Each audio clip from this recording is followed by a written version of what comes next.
वालेकुम फ्रेंड्स, कैसे हैं आप सब। उम्मीद करती हूँ आप लोग अपने घर में खैर आफियत से होंगे। आज आपके लिए एक बहुत ही मज़ेदार से डिफरेंट से कबाब्स लेके आ रहे हैं जो कि बहुत इजी हैं। चलें आइए देखें ये किस तरह से बनाए जाएंगे। अगर आपने चैनल को सब्सक्राइब नहीं किया तो काइंडली इसको सब्सक्राइब कर लें, बेल आइकन को प्रेस कर लें ताकि तमाम रेसिपी की अपडेट जो है उसका नोटिफिकेशन आपको आता है। चलिए जी, हम अपनी चिकन बोटी कबाब रेडी करते हैं। बहुत इजी हैं और घर में मौजूद मसालों से रेडी हो जाते हैं। आप एक दफ़ा मसाले देख लें। फ्रेश चिली है 1 टीस्पून, 1.5 टीस्पून कश्मीरी लाल मिर्च है, 1 टीस्पून रेगुलर सुरख मिर्च है। आप चाहें तो इसको ज़्यादा स्पाइसी है, मैं नॉर्मल स्पाइसी बना रही हूँ। गरम मसाला है 2 टीस्पून, 1/2 टीस्पून हल्दी, 2 टीस्पून इसमें नमक जाएगा, आप अपने टेस्ट के अकॉर्डिंग डालें। 2 टीस्पून इसमें धनिया पाउडर, 1/2 टीस्पून इसमें जाएगा चाट मसाला और गरम मसाला ज़ीरा जाएगा तकरीबन 1 टीस्पून। ठीक है, ये सारी स्पाइसेस इसके अंदर चली जाएंगी। घर में मौजूद मसालों से जो है ये रेडी हो जाता है। अगर आपको रिटर्न रेसिपी चाहिए होगी तो आप वेबसाइट को कर लें, उसमें सारी रिटर्न तमाम मसाला जात और जो भी चीज़ें डली हैं वो आपको रिटर्न में मिल जाएंगी। इसके अलावा ऑयल जाएगा, ऑलिव ऑयल मैं यूज़ कर रही हूँ। आप नॉर्मल ऑयल, कुकिंग ऑयल भी यूज़ कर सकते हैं, वेजिटेबल ऑयल, घी, butter, totally up to you, 2 tablespoon. इसके बाद लेमन जूस है, एक बड़ा लेमन था उसको मैंने स्क्वीज़ कर लिया, वो इसके अंदर चला जाएगा। 3 to 4 टेबलस्पून है ग्रीक योगर्ट यूज़ कर रही हूँ, उसमें पानी ना ही हो तो बेहतर है, ये इसमें चला जाएगा। अच्छा जी, कबाब्स बना रहे हैं, उसको अच्छा सा कलर देने के लिए मैं नॉर्मल जो हमारा फूड कलर होता है ये वाला डाल रही हूँ इसके अंदर। बिरयानी में जो हम यूज़ करते हैं 2 से 3 चुटकी के अकॉर्डिंग। अच्छा, ये मैंने जो भुने हुए चने होते हैं इस तरह के, ये आप देख लें, ये मैंने 2 टेबलस्पून लिया, उनको साफ़ करके उसको पील ऑफ करके छिलके उतार के उसको ग्राइंड कर लिया है। ये 2 टेबलस्पून के करीब जाएंगे, इससे बहुत ही अच्छा इसका फ्लेवर है।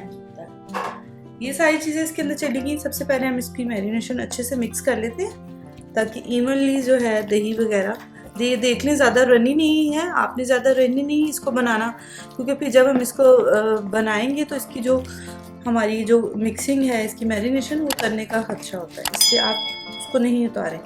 अच्छा जी, अच्छे से आप इसमें मिक्स कर लें। अब आप ये देख सकते हैं कि मैंने इसको नीचे एक प्लेट रख के किसी भी आप स्ट्रेनर में रखेंगे ताकि जो पानी है जो भी चिकन में बिल्कुल नहीं होना चाहिए। ठीक है, फिर आप इसको इसमें ऐड कर दें। चिकन बोनलेस है हमारा, 1/2 kg है, 2 चिकन ब्रेस्ट थी, उसको मैंने खुद से इसको ये देख लें 1-1 इंच के टुकड़े बनाए हैं, ना बहुत ज़्यादा बड़े हैं और ना बहुत ज़्यादा छोटे। ठीक है, इसको हम मिक्स कर लेंगे अच्छे से।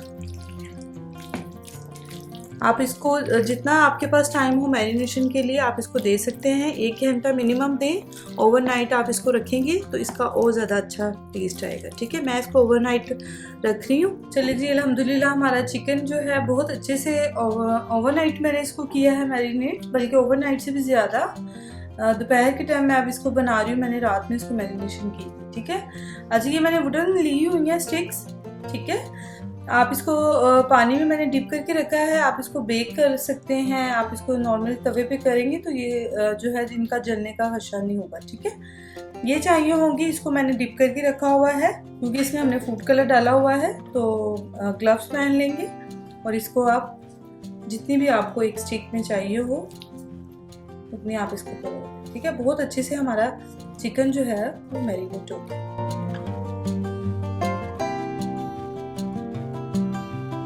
हमारा जो पैन है, आप चाहें तो आप इसको ग्रिल पैन में बना सकते हैं, आप चाहें तो आप इसको बेक भी कर सकते हैं, जो आपको पसंद हो, जिस तरीके से आप इसको बारबेक्यू भी कर सकते हैं। अच्छा, मैं इसको पैन में आपको बनाना सिखा रही हूँ। मैंने तकरीबन 2 टेबलस्पून के करीब ऑलिव ऑयल डाला है, आप चाहें आप जो आपको पसंद हो आप वो ऐड कर सकते हैं। ठीक है, 1 by 1 इसमें आप इसमें चिकन के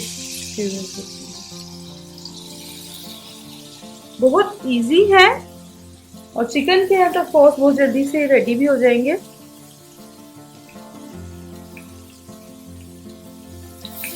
जितना इजीली आपके पैन में आ जाए आप इसमें डाल कर उसको कर सकते हैं।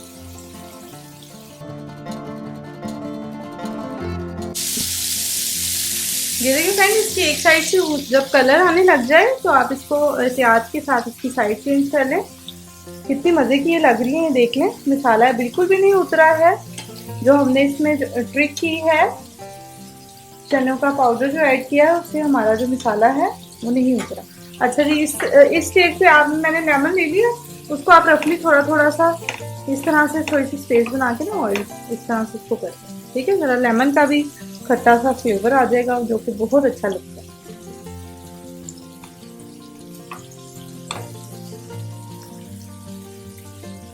ऑयल तो हमने ऑलरेडी इसके अंदर डाला हुआ है, तो इतनी ज़्यादा ऑयल में ज़रूरत नहीं पड़ेगी। बटर भी लगा सकते हैं आप इस स्टेज पे इसके ऊपर, जो कि और अच्छा इसका फ्लेवर इनहेंस करेंगे। अच्छा जी, हमारे घर में तो इनके साथ ग्रीन चिलीज जो हैं इसी पैन में मैं कर लेती हूँ, जो कि बहुत अच्छा फ्लेवर देती हैं। जो हमने इसके अंदर मसाले वगैरह डाले हैं उसका फ्लेवर, कट्स लगा लिए मैंने इनके बीच में एक एक, और इस तरह से चिलीज को मैं थोड़ा सा इसके अंदर सेक लूँगी, जो कि बहुत अच्छी लगती है। फिर बाद में आप चाहें तो जब ये बिल्कुल रेडी हो जाएंगे देन मैं आपको बताऊंगी कि हमने इसको स्मोक देना है। आप दूसरे चूल्हे पर जो है मैंने कोयला रख दिया है, बस ये 10 मिनट्स लगेंगे और हमारे कबाब जो है वो बिल्कुल रेडी हो जाएंगे। इस तरह आप ग्रीन चिलीज को भी प्रेस करके इसके लेमन लगा सकते हैं इनके ऊपर। चिलीज के ऊपर भी ग्रीन और रेड चिलीज यूज़ कर रही हूँ मैं, आपको जो पसंद हो आप यूज़ कर सकते हैं। चलिए फ्रेंड्स, ये देखिए चिलीज हमारी सॉफ्ट हो गई है और इसमें सारे फ्लेवर्स भी आ गए। इसको मैं अपनी सर्विंग डिश में निकाल रही हूँ और चिकन के अब देखते हैं क्या सूरत हाल है। ये बहुत ही हमारा अच्छा कबाब प्लेटर रेडी हो रहा है। आप लोग इसको एक दफ़ा ट्राई ज़रूर करें, उम्मीद करती हूँ कि ज़रूर आपको पसंद आएगा। अगर आपको इसकी रिटन रेसिपी चाहिए होगी तो आप हमारी वेबसाइट कुक विद फरीहा पर जाकर इसकी रिटन रेसिपी को जो है वो ले सकते हैं। और जो न्यू फॉलोअर्स हैं काइंडली प्लीज़, देखने वाले जो न्यू हैं, सब्सक्राइब के बगैर मत जाइएगा। बस इसको हम डन हो गया, बस थोड़ा सा कलर आ जाए इस पे तो ये ऑलमोस्ट डन है। उधर मैंने कोयला रख दिया है। फिर आप इसको राइस के साथ, खमीरी रोटी, नान, जो चीज़ आपको पसंद हो, इवन कि आप इसको इस एज इट इज भी वेजिटेबल्स के साथ हेल्दी फूड उस पर ले सकते हैं। अच्छा जी, ये हो गया डन। मैं इधर रख रही हूँ फॉइल और उस पर हमने रख देना है कोयला। थोड़ा सा इसमें हम डालेंगे ऑयल ताकि थोड़ा स्मोक पैदा हो और इसको हम कर देंगे बंद। 10 मिनट्स हो गए फ्रेंड्स और इतनी इसकी ज़बरदस्त खुशबू आ रही है पूरे घर में हमारी, माशाल्लाह इसकी अल्हम्दुलिल्लाह बहुत अच्छी खुशबू आ रही है। आप लोग इसको बहुत अच्छे से जो है इजीली खा सकते हैं। कोई इसमें से इसकी जो मैरिनेशन है वो नहीं उतरी। ज़रूर ट्राई करें, दुआओं में याद रखें। अगर पसंद आए तो थम्स अप, शेयर करें, कमेंट करके बताएं। Thanks for watching. अल्लाह हाफिज़।